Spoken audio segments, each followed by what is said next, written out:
Now, here's where your pricing background comes in, because listed on the top frustrations for B2B buyers with the sales process is lack of transparency on pricing.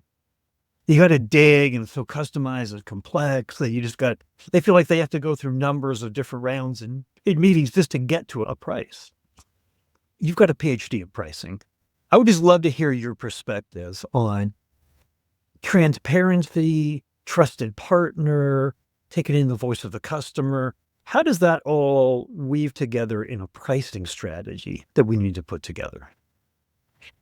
I'm a very strong proponent for having pricing under marketing responsibility because I see the whole approach as marketing delivering like a virtual value circle. So it starts with marketing defining the value proposition, bringing the needs of the customer to, let's say, the innovation team.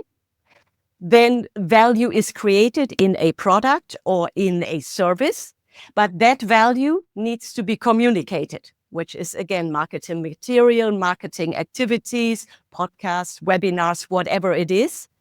That value needs to be delivered by sales, but with documentation to remind the customer what he bought, why he paid a price. This can be case studies, can be reference lists, whatever. And then most important, value needs to be captured, which is the actual sticker price you pay. But first of all, ideally, in an ideal value pricing world, negotiation with the customer, price is the last item you touch. You talk value first, and then price is the natural outcome. You negotiate a bit, but it should not be a shock. Oh, I have to pay this much for it. So for me, it's essential across all touch points with the customer, we consistently talk about what is the value we bring to you.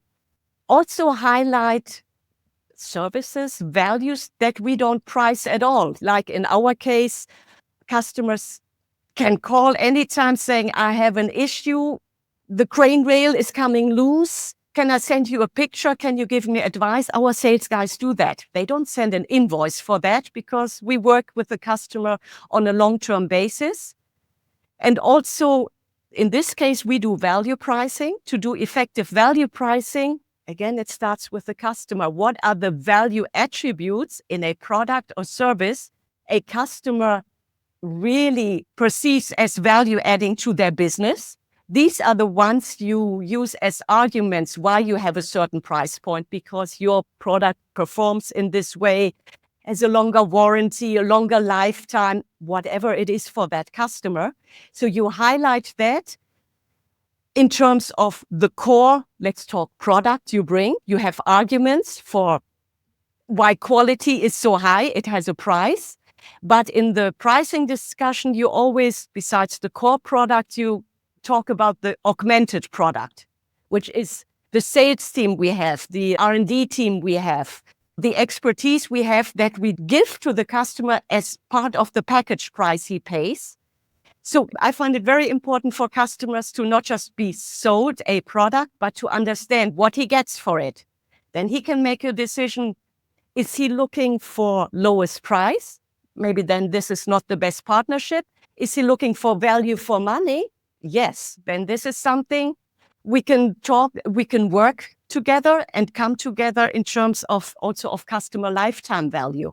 We're not in it for a one-time transaction usually. You have a few of these customers, but we want to grow with the customer. For us, we want to grow share of wallet, but also look at it as a lifetime relationship, customer lifetime relationship. And so in this sense, again, price also communicates the value, because you cannot communicate value, have high quality, and then come with a very low price. Something makes me wonder then as a customer, what's wrong here? Something is wrong. Maybe the quality isn't as good as I was told. So it all needs to be consistent. And then the price is a differentiator and a proof of value. Of course, quality and everything must fall in place so that there's no disappointment after purchase, after installation. But I see price as a very active marketing mix element.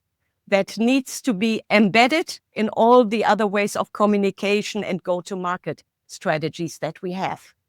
Otherwise, it's a short-term sale.